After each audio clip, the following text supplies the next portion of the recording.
I was invited to contribute to a discussion on what member states should ideally be aware of. I feel that it would be a bit rich for me to try and explain to member states what they should do or be aware of, but I'm happy to kind of contribute some reflections. And the first slide really talks about the need to link up analytical concepts. You have heard a lot about the ecosystem accounting and SEEA concepts. We use things that complementary to ecosystem accounting, and one of the concepts we have at the EA is the DPSAR approach. And the key message here is that once you want to do integrated analysis, in particular for a certain spatial area, whether it's municipality, country, or otherwise, you need to be able to have data at this spatial level, at this same spatial level in all the domains that you want to connect up analytically. So you need data on drivers, whether that's population density or use of technology. You need to change data on nitrogen application, etc., next to biophysical accounts. Then the other point here is you need to be able to integrate the data. That is something everyone is aware of, I'm sure. So my second point would be, and it came already up in the presentation from the Netherlands that I could listen to, is the need to connect to policy targets. If SEEA EA and any biophysical accounts we develop in that framework are meant to be useful and are meant to be of interest, then we need to look at what are key policy agendas, and we need potentially to prioritize resources on those issues that are of particular policy interest, just to show what SEEA EA can contribute. This slide shows some quantitative examples from the EU biodiversity strategy. I won't go through those, but some of those really are objectives that could be tested or monitored on the basis of biophysical ecosystem accounts. So those would be then potential high priority. This is a slide I use a lot. We need to integrate data and to be able to connect data up. I mentioned it before, but I think one element that we have to bear in mind here is, and again, you probably have discussed it, ecosystem accounts, if really there is attention and resources for it, they generate a lot of useful spatial data, and they probably also facilitate development of systems that provide integrated spatial databases, just to be able to do accounts properly. And that provides a super important data foundation for other analytical uses, which I tried to show here. And so thinking about how a database that is developed for ecosystem accounting can potentially make data available for other analytical uses, because not every question can be answered through an ecosystem accounting lens, I think it's also something to bear in mind. Just 2 points on quick points on the data foundation. If we think biophysical accounts, then we have ecosystem extent and ecosystem condition as key components.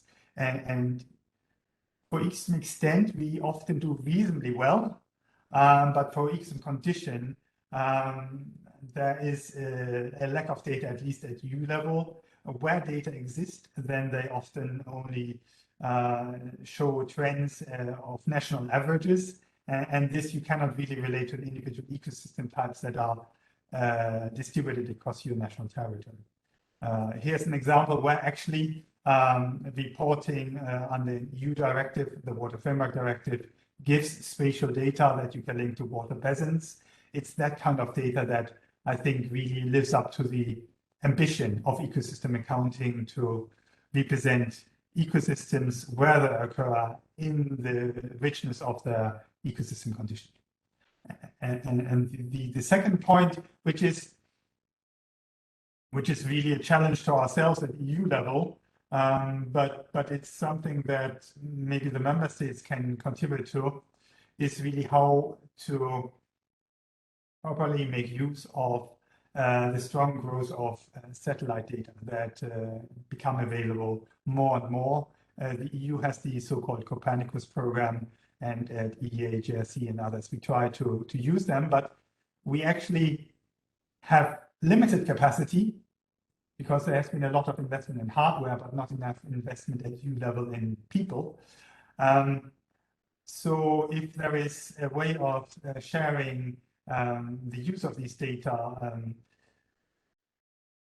or sharing the building up experience in the use of these data between EU level and national level, that would be very interesting, and that maybe would be something that maybe even MAIA still has capacity to do. We would be happy to contribute.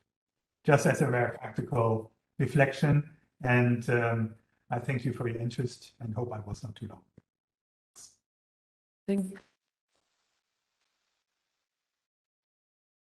Thank you, Jan-Erik, for those thoughts and oversights. I'm wondering if Christina is online. Maybe we can hear from you, and then we can take some questions and thoughts.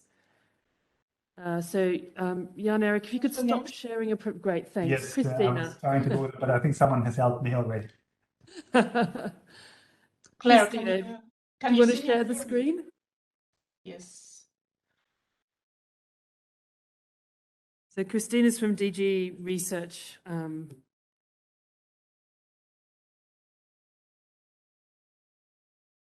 you see it well, Claire?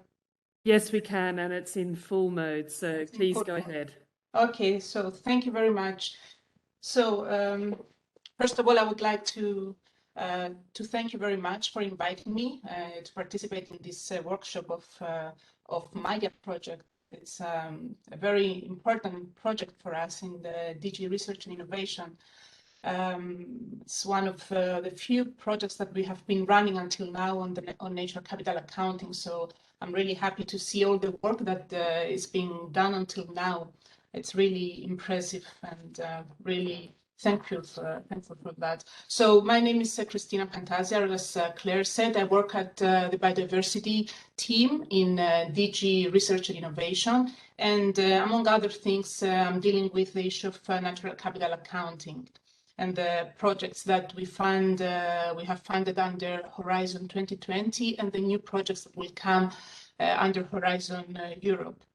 So, but before giving you the information about the projects that we have and the opportunities for funding on this very important issue, I just wanted to share with you, this simple question: why is natural capital accounting important, and why we should invest and continue investing in this issue?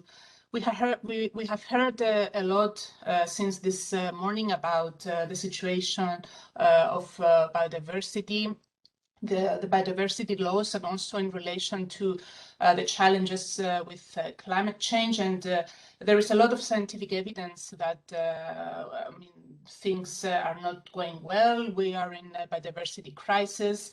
The targets that we had in the biodiversity strategy for 2020 have not been met. So we understand that a lot needs to be done. And this situation, of course, has an impact on the availability of benefits to future generation. Something which is really important is that ecosystem services are not part, as we want, of socioeconomic decision making, and we still see that we still depend on GDP. We measure economic growth, economic progress only in terms of goods and services we produce and consume. We still see that in many cases, nature, biodiversity, the value of ecosystem services is not part of the decision making. So this is something that needs to be changed. Now we have the biodiversity strategy for 2030.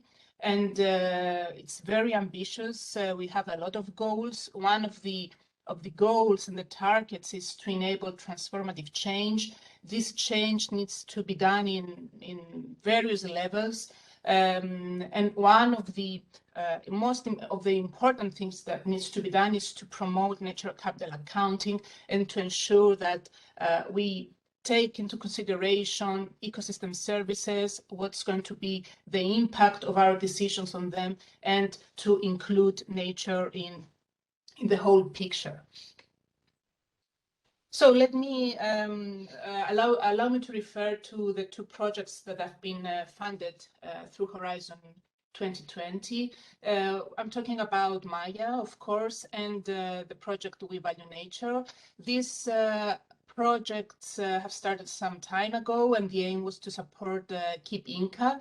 I suppose you're familiar with this. Inca is a project that was launched by the Commission in 2015. It's on the integrated system for natural capital and ecosystem services accounting. And the aim of this project is to produce concrete applications for the European Union compliant with SEEA that we have discussed a lot since this morning. These are two very important projects. MAIA, it's basically trying to help the countries in developing the system, and we know that in some member states the situation is good. They have developed the system, but in other cases there is still a lot to be done. And we know that through the project, a lot of progress has been made. A lot of technical support was given to countries through webinars, online viewer, publications, the modeling. So we're happy that we see progress. But of course, a lot still needs to be done. And then we have the other project funded by Horizon 2020, which is more focused on business, and has given a lot of help on promoting natural capital accounting and SEEA in business, which is very important because we do want to see natural capital taken on board by the governments, but we also need to see this also in business and in other layers of the economy. So Horizon 2020 has finished. Now we are in Horizon Europe, which is the new financial program of the European Union on research and innovation. We are talking about a big and a very ambitious program. It's going to last until 2027.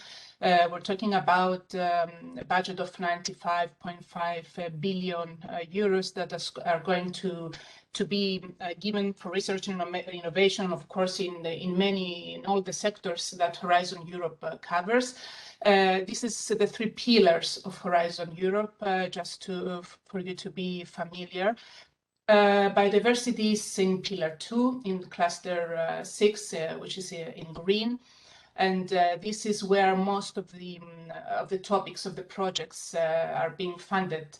But the aim is to mainstream biodiversity in other pillars, so Pillar 1, Pillar 3, and also in the other clusters of Pillar 2, because as we said before, the challenges are so big.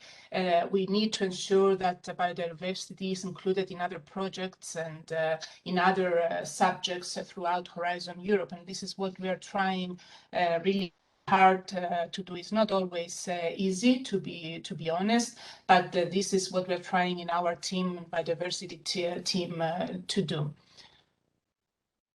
So Cluster 6 on biodiversity will focus in these headings. We want to understand better the biodiversity decline, to value and restore ecosystem services, nature-based solutions. We have a lot of projects, a big portfolio on projects on nature-based solutions, transformative change. This is something very important.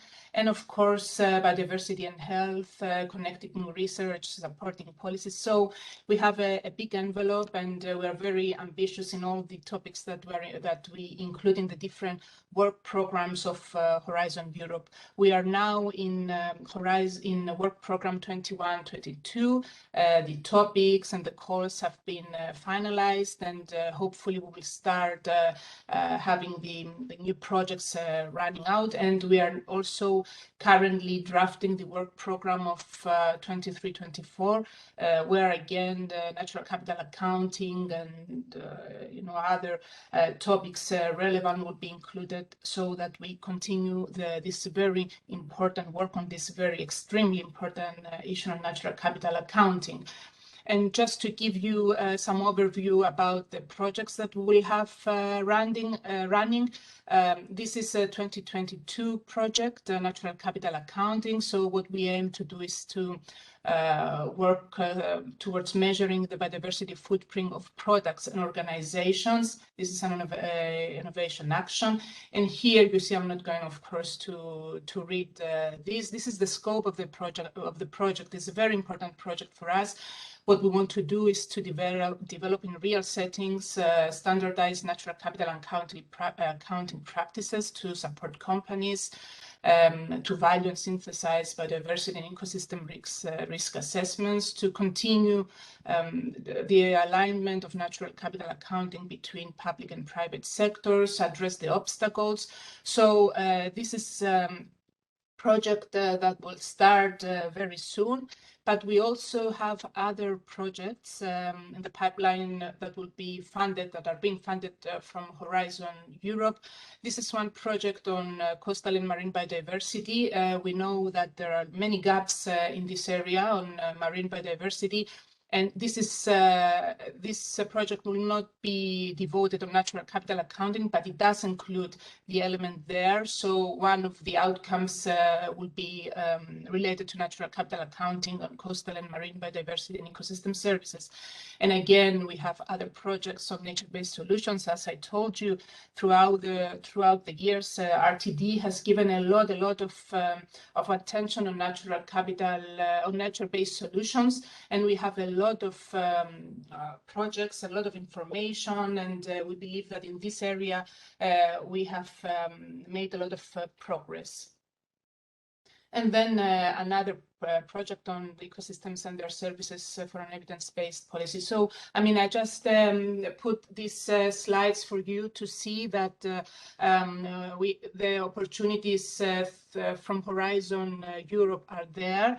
We are trying to see which are the gaps, the research needed on the specific issue, and when we build the work program and we decide on the topics to be included, this is something that we do. So natural capital accounting is something that we always have in mind in order to promote the work that has already been done and built on the work and done, and to fill the gaps that we have identified. So finally, what needs to be done? As I told you, now we are drafting together with the member states, the countries, the new work program for 23-24. We hope that the procedure will be finalized by the end of this year. And something that I already mentioned, biodiversity needs to be mainstreamed in all pillars of Horizon Europe. This is something that we struggle to do. As I told you, it's not always easy to do. We have our budget for biodiversity, which is not much, so we need to ensure that other topics, other areas take into consideration biodiversity. We also need to increase ambition in spending on biodiversity protection. I have put here the biodiversity strategy 2030, where it foresees that 20 billion euros should be spent a year for biodiversity. We hope that we will be able to reach this amount. And of course, in the MFF, there's a target on biodiversity spending on 7.5% by 2024 and 10% by 26-27. Unfortunately, Horizon Europe does not have this provision, this target in its legal basis, but what we're trying to do, we take it as an obligation in RTD, and we're trying to to ensure that these percentages will also correspond in Horizon Europe. So now on nature capital accounting, as I said, it's important to promote it. We need to enable governments, business and individuals to value ecosystems and take this value into consideration during the decision making. We need to adopt a sound method of natural capital accounting with strong focus on ecosystems and their services, and we need to change the accounting rules. This is something which needs to be done, and hopefully through the work that is going to be done through the regulation that was already mentioned by a colleague from Spain, to expand the coverage of this EU regulation to include the SEEA. So hopefully we will advance in this area. And finally, to finish, we need to connect all the initiatives and all the work that has been done. We have seen, and I was really impressed by the work that is being carried out in member states, in academia.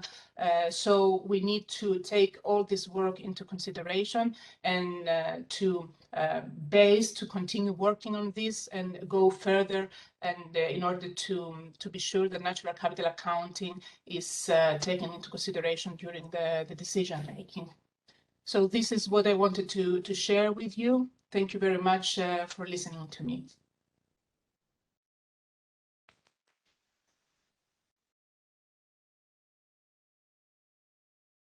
Great, thank you, Christina. So we've just had two very short presentations. One from Jan-Erik, very much focused on data, and then one from Christina focusing on the research issues. Is there any questions or thoughts that people would like to say?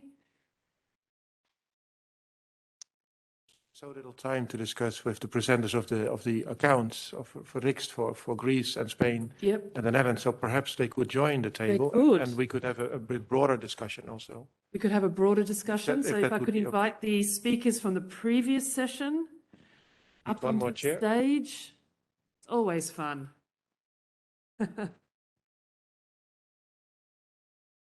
Someone has their hand up and I can't see your name and I'm Oh, it's Patrick. It's Patrick, isn't it? Yes. Yes. Sorry, Patrick, I'm looking at you upside down. Is it? Okay, yeah. But let's just get... Hello, everybody. Please, Patrick, go. I cannot be in Madrid myself, but I'm joining online. I have a question or maybe a remark to Jan-Erik. I saw the mentioning of that the DIPSER framework, which we also use, especially in the context of our ocean accounting, because the DIPSER is part of the Netherlands marine strategy. But usually there's another letter in between. It's the A of activities making DAPSER. So you have societal drivers like population growth or economic growth, and then but that translates to very specific economic activities that then subsequently exert an environmental pressure on the ecosystems.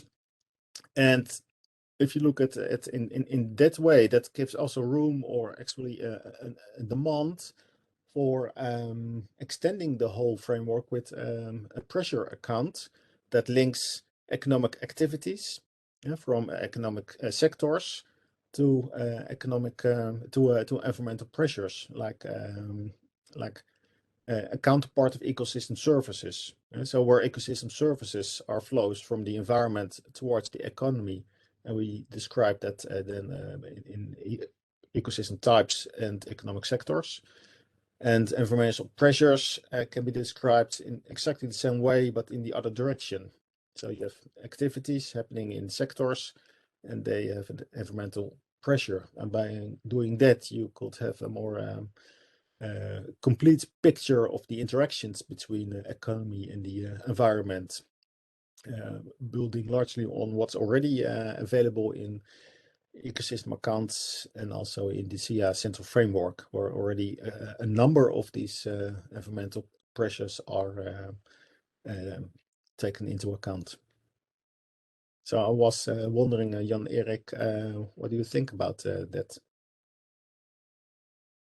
Well, my response is what you say makes conceptual sense to me, and we would not want to restrict anyone to using BPSIR as we have defined it, and so you need to develop any conceptual tool to your purposes. But we actually, I think, use DPSAR in the same way as you describe, but we subsume activities under pressures. So it's driving forces, pressures, which are often land use activity related, nitrogen use in agriculture, for example, livestock density, state, impact and response. So we cover the same ground, I believe, that you've set out. And I find it interesting that you are really taking network capital accounting into such a comprehensive analytical framework. We at the EA, we would want to, we kind of connect the biophysical accounts to other analytical approaches, economic modeling or scenario analysis, etc. But it's nice to see there is, different ways of bringing ecosystem accounting into integrated analysis. Thank you. Thanks, Jan-Erik, for that answer. Any more questions to either Christina or Jan-Erik, or about the Greek accounts, the Spanish accounts, Netherlands? Anyone not get to ask their question before? Not a question, but only then.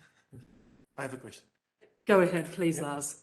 So I have a question for Fernando, actually, on the Spanish accounts, and it's a topic which I've been trying to work on for a while now, and I think maybe you could help me with that, because you've been working on LULUCF data sets and connecting that to accounting, and in my mind it is something really important for all of us that we ensure some coherence between the ecosystem accounting work and the LULUCF reporting. At the same time, it's not so easy because LULUCF reporting is a bit different. For example, you only look at changes in stocks, whereas we look at total amount of stocks. Also, we don't differentiate in the same way between managed and unmanaged land. And I was wondering, what's your experience here? Did you, when you kind of used LULUCF data sets to compile extend accounts and looked at also at carbon stocks and flows, how do you see that coherence between LULUCF reporting and SEEA carbon accounting? Easy one for you. No, not an easy one, no. Actually, is someone from the ministry here? You are here, yeah. It's important because the ministry, Christina and Blanca, give us that LULUCF database, but it's not approved to be used because it's not the national level. Maybe you can explain it better than me. They are reporting, it's a different reporting unit who is using the reporting from LULUCF to the climate change reporting than the one that is using for this type of environmental accounting or the SEEA accounting. They provide us, because it was the more comprehensive and more detailed information that we have at the moment, but they say that we cannot, I mean, I can tell you my experience with it, but they are not sure that this can be used as an ecosystem accounting database for exactly some of the reasoning that you are saying. Seeing the LULUCF system of reporting emissions is not compatible with the ones that we want to use for carbon sequestrations. And this, actually, we had a meeting trying to explain our carbon sequestration issues, and they were not totally aligned with our way of thinking and how we are, because the emissions were accounted in a different way, and that could create some kind of misunderstanding and conflicts. So in summary, and maybe I give the floor to you if you don't mind. Our experience with LULUCF from the technical point of view is really good because it's an excellent database to do all this kind of reporting, but it's not secure that we will be able to use it for ecosystem accounting. This is something that we have still be discussed within the ministry. Maybe I give the floor to the ministry to really... Thank you, Fernando. Yes, can you hear me, right? Yeah. So yes, exactly what basically this LULUCF cartography that you were using comes mainly from the Spanish forestry map. We have historic maps that so this is a project that is done every 10 years, is repeated. And in the meanwhile, updates from this map, this forestry map every 3 years to account for the main changes, mainly anthropic changes like main fires or reforestations. So based mainly on this map, this it was done this rasterization to produce this cartography for LULUCF. There was also an additional effort to include or correct some possible mistakes with satellite images and also with information from other cartography from agriculture and other ministries. And all this was done with the objective, mainly within the LULUCF project or for purposes for the LULUCF reporting. But now for ecosystem, what we are setting up is an information and terrestrial information system, mainly based on satellite images. We want to use this to produce updates of the forestry map more frequent. So this basically we want to provide a new approach and taking advantage of these new technologies. And regarding LULUCF, at the end, they are providing with statistical reporting.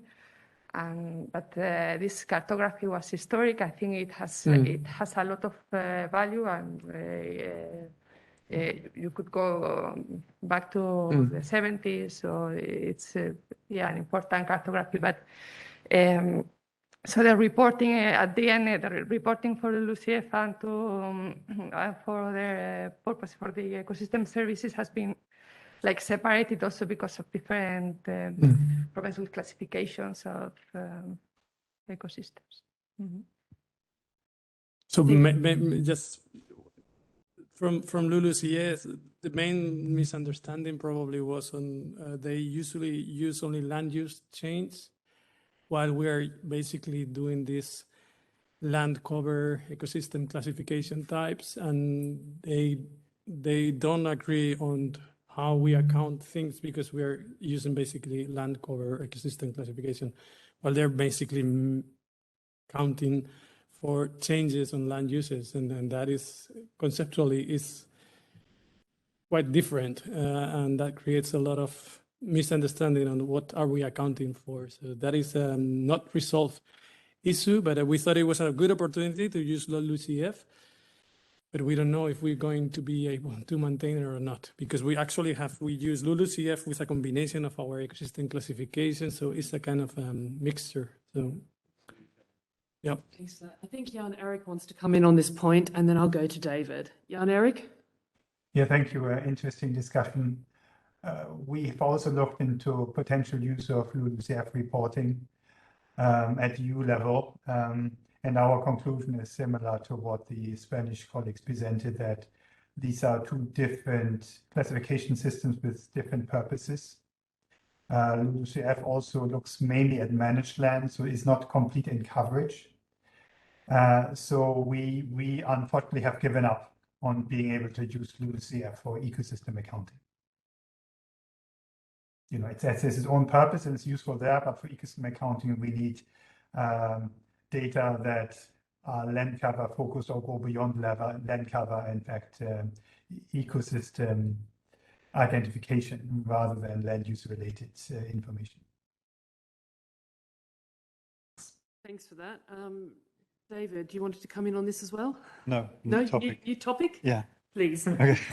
Yeah, my question was to Rick's presentation. It was really inspiring. And I like you talking about workshops. And I wanted to hear a bit more about who you were inviting to the workshops. I understand they would be municipalities. I was wondering whether business, because that was mentioned several times from the presentations from the Commission that natural capital accounting for business was an important consideration.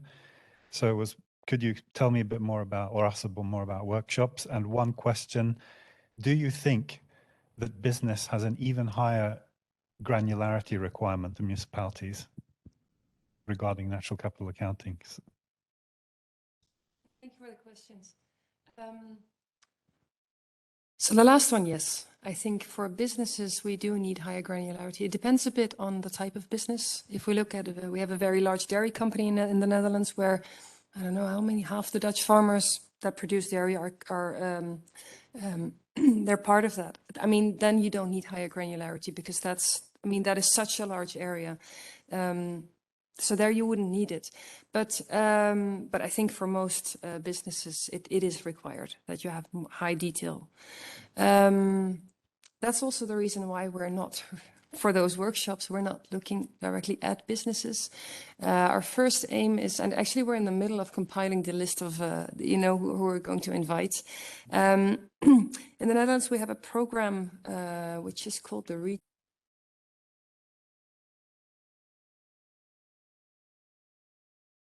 to land use, and the focus of the first workshop is on nature inclusive farming practices. So we've looked at those different regional envelopes, and we found that in the north, there are the north of the Netherlands, there are a few projects that focus on that. So these are already existing networks where you can then show the type of data that we have and ask them the questions that we want to ask. So these are, I think, but we need another colleague here. She's organizing this. She's had the most recent discussions on this. But on the one hand, we want to invite the locals, so the farmers who are actually involved in this process. But it's a collective, so they work as a collective of farmers. On the other hand, we also want to invite some of the national programs, so the state forestry and some of the maybe the Netherlands WWF, because they may see this as a case study for something that they could apply to all of their areas. So we want to make it a mix of locals with national level players, but businesses are for now excluded. Yeah. Okay. Christina, your hand's up. Do you have a question? Thank you, Claire. No, it's not a question. It's about business and the question that was raised by the colleague.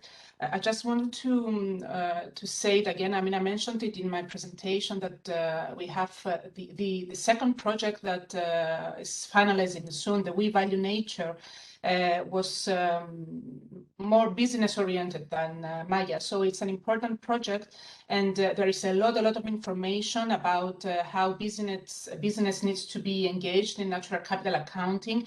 And it has managed to engage a large community. And as now it's been some years that we have this project running, there is a lot of information online, and the project promoted the standards, the existing standards on the natural capital protocol. So I think I will just put in the chat some links where a lot of information can be found on this specific issue on natural capital accounting concerning business. Thank you. Thank you so much for that. Jan-Erik, is that an old hand or a new hand? Apologies, old hand. Okay.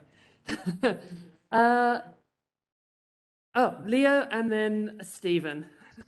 Leo, please. Hello, I'm Leo de Nokker from Vito, Belgium. My question builds further on the previous discussion, because in the presentation of Christina, she said we need for governments, business, and also individuals to value ecosystem. And I was wondering, what did you have in mind when you were around this issue, and have has the Netherlands already also thought into that direction, or do you, when you look at people visiting your website and your data, where do the users, who are the users, do you have a view on that?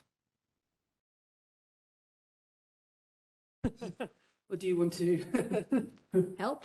Can we say anything about that? Leo, can you just pass the... I think the main users at the moment are more small consulting companies, for example. And as Rick said, we're really trying to look for stakeholders in policy making, so more local but also more national, and maybe not so much the companies who are actually on the ground. That's much more difficult at the moment. Yes, please, Lars, add. Oops, reached the end of the line. Yeah, so of course, but it is not always easy to find out exactly who the users are of the information, the ecosystem accounts. But I think it's a bit broader than this. It's consultancy companies. And then the consultancy companies, of course, do that for a purpose, because they advise, for example, the provinces or the municipalities on the natural capital account. So in that way, through these companies, the information is fed, of course, to other users. What we noticed for the viewer is that, for example, farmers associations were very interested. Rick's mentioned it already, because they kind of are interested in seeing also the co-benefits of farming, because the farming models are increasingly under pressure. And yeah, they feel, look, they want to get some acknowledgement and eventually also funding, I assume, for some of the services they're providing to society. And it goes even beyond that, because there's even a bank in the Netherlands which is giving loans to farmers and is kind of exploring if these loans could be provided on a more suitable term, a more favorable term to farmers that are scoring high on environmental indicators. So another group of interested people were when I kind of publish things in the newspaper sometimes, so people started contacting me. And one of the things was also housing associations and people kind of representing community interests, because they were, for example, confronted with a policy change or plans for a new road. So they wanted to get some information about what would that mean for natural capital. So I think the users are very diverse, but since, of course, we're just beginning to make the information available to the users, yeah, we kind of, yeah, perhaps we don't have a full overview yet of the exact breadth of societal interest in this case. One last question. Oh, okay, sorry. Stephen, just a second. No, because one thing that when I hear to you, Lars, and when I saw your presentation, Rick, is like, and even I include myself, that we are giving a lot of information on the supply of ecosystem services, but we don't report very much on the use. And this is something that to engage users, actually probably they are more interested in the use account than actually in the supply, because they need to understand it. And when we are reporting, and then this is something that I put in myself also, we are not reporting very much. I mean, all our models and indicators are really much more focused on the supply because we have more data, but it's much more difficult to translate that into the use account. And this is something that we can improve for future development. Yeah, we've kind of sparked a big debate 3 minutes before lunch. I'm going to give Stephen the floor because he's online, and then I think what we can do is we'll have lunch and keep this discussion going. Stephen, please. Thank you. No, I wanted to come back to the LULUCF discussion and the statement. We've given up because it's quite a strong statement. What we see often is that already longer traditions exist in modeling for specific policy purposes, and for instance, water, climate, etc. And yeah, we try to link to these standardized approaches as much as possible to increase the use of the accounts. But we often see that how ecosystems are dealt with in these, let's say, extensive models or specific policy analysis, is that they are hardly dealt with at all and very rough.